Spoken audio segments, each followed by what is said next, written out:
ဆုံးမင်္ဂလာပါခင်ဗျာအောင်ကမွေး2023 YouTube channel ကနေပြန်လည်ကြိုဆိုလိုက်ပါတယ်ဒီနေ့ပြောပြပေးခြင်းတဲ့အကြောင်းအရာကတော့ YouTube ဗီဒီယိုတွေမှာကိုယ်တိုင် thumbnail ဘယ်လိုဖန်တီးမလဲဆိုတာကို sharing လုပ်တာပြမှာဖြစ်ပါတယ် thumbnail ဆိုတာကတော့ကိုယ့်ရဲ့ဗီဒီယိုကိုဖွင့်ခြင်းမှာပထမဆုံးမြင်ရတဲ့ပုံစံလေးကိုပဲပြောတာဖြစ်ပါတယ်အခုသုံးပြသွားမှာကတော့ camera software နဲ့ background editor software နှစ်ခုကိုအသုံးပြုပြီးတော့ဒီလိုမျိုးပုံစံလေးတွေကိုအလွယ်တကူဖန်တီးပြီးသမှာဖြစ်ပါတယ်ဒီနေ့မကခင်မှာကျွန်တော်ရဲ့ YouTube channel လေးကို like and subscribe လုပ်ပြီးတော့ဘေးနား comment လေးကိုနှိပ်ကြဖို့တောင်းဆိုလိုက်ပါတယ်ဒါဆိုရင်တော့စလိုက်ရအောင်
ကဲအားလုံးပဲဒီရှင်းလေးရောက်ပြီဆိုလို့ရှိရင်တော့ကျွန်တော်တို့မြင်တွေ့ရမှာပထမဦးဆုံးမြင်ရတဲ့နေရာမှာကျွန်တော် set ပေါက်မှာရိတ်ချလို့လည်းရပါတယ်ဒီ thumbnail တွေပေးထားတာတော့အများကြီးပေါ့နော်နမူနာလေးပုံစံလေးတွေပေးထားတယ်သူပေးထားတဲ့အထက်မှာကျွန်တော်တို့ဒီ pro account နဲ့ရိုးရိုးပေါ့နော်ဒီ pro account ဆိုလို့ရှိရင်တော့ဒါပတ်စံနဲ့ပေးဝယ်ရမှာဖြစ်ပါတယ်သူတို့ဖြတ်ပြီးသားဟာပေါ့နော် pro account ဆိုလို့ရှိရင်တော့ကျွန်တော်တို့ဒီ pro တစ်သိမ့်မပါတဲ့ဟာလေးတွေဆိုလို့ရှိရင်တော့ဒါပတိသုံးလို့ရတယ်ပေါ့နော်ဒါမှမဟုတ်လည်းကိုယ်တိုင်နမူနာလေးကြည့်ပြီးတော့ကိုယ်ကိုဖြတ်လို့ရတယ်ပေါ့နော်ကိုကြိုက်တဲ့ပုံစံကိုဉာဏ်ရှိတဲ့လောက်ဖြတ်လို့ရတယ်ပေါ့နော်အဲ့ဒီပုံစံလေးတွေကတော့ကျွန်တော်အခုတို့နမူနာပေးတဲ့ပုံစံလေးကတော့ကျွန်တော်တစ်ခုရွေးလိုက်မယ်နမူနာစမ်းလို့ရမယ်ဗျာကျွန်တော်တစ်ခုရွေးလိုက်မယ်အဲ့ဒီကမှ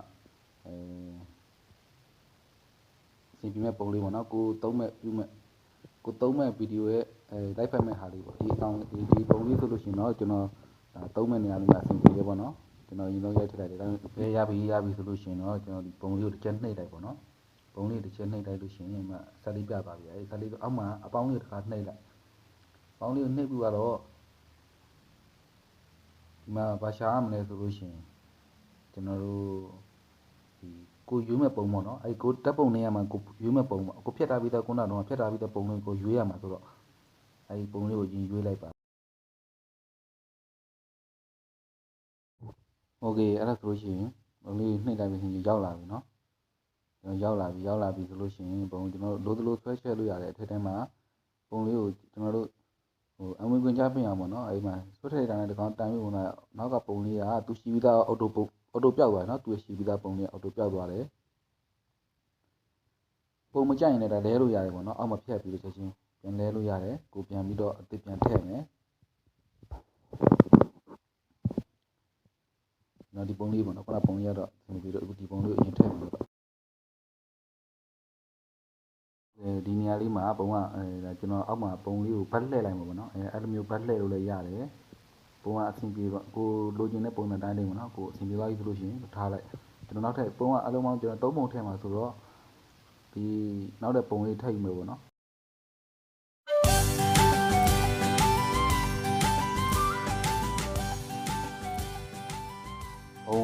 ပုံကဖြတ်ကတာအဆင်ပြေလို့ဆိုလို့ရှိရင်ပုံမှာပေါ့နော်ပုံမှာပါလို့ရှိရင်ပုံကဘာသာနဲ့ပြန်ခေါ်လို့ရတယ်အဆင်ပြေပြန်ခေါ်လို့ရတယ်ဘာသာနဲ့ပြန်ခေါ်လို့ရှိရင်ပုံကြီးကပြန်ရလာတယ်ပေါ့နော်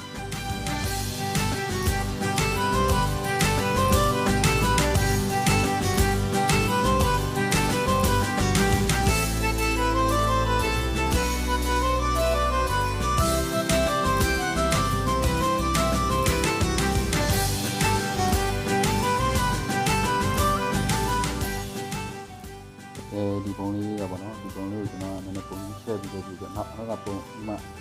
နောက်ကိုပို့ရတာပေါ့နော်နောက်ဆုံးကြောင်ကိုပို့ရဒီနေ့ဆုံးနေပုံလေးပို့ဒီကလေးလေးတွေပေါ့နော်နေပို့ရတယ်ဒါတော့အဆင်ပြေသွားပြီပေါ့နော်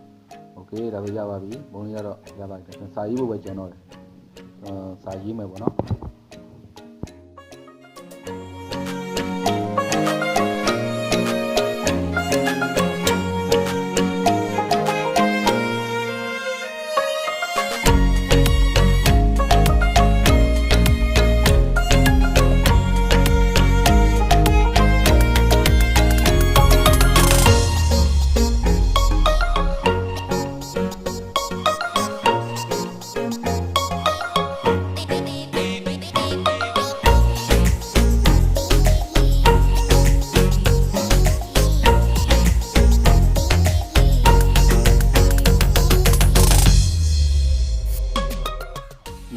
စာရေးမယ်ဆိုလို့ရှိရင်စာရေးတဲ့နေရာမှာပြင်တဲ့ခလုတ်ကြီးအောက်ဘားမှာရှိရတယ်အောက်ဘားမှာကျွန်တော်အကုန်လုံးဒီကာလာပြောင်းတာနောက်ခံပြောင်းတာအကုန်လုံးအစဒီရှေ့ဒီပညာစာလုံးမှာရှေ့ဒီပညာထည့်တာအစအကုန်လုံးပြင်လို့ရတယ်ပေါ့နော်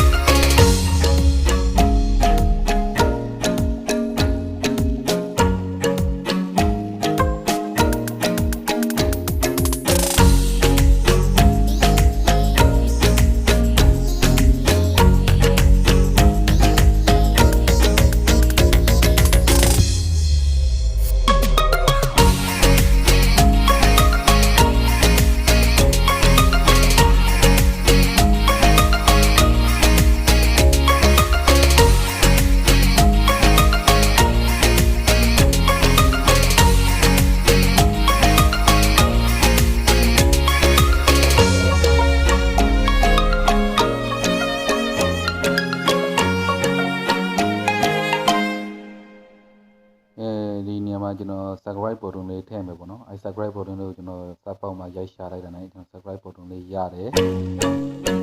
subscribe button လေးရှာပြီးတော့ထည့်မှာပေါ့နော်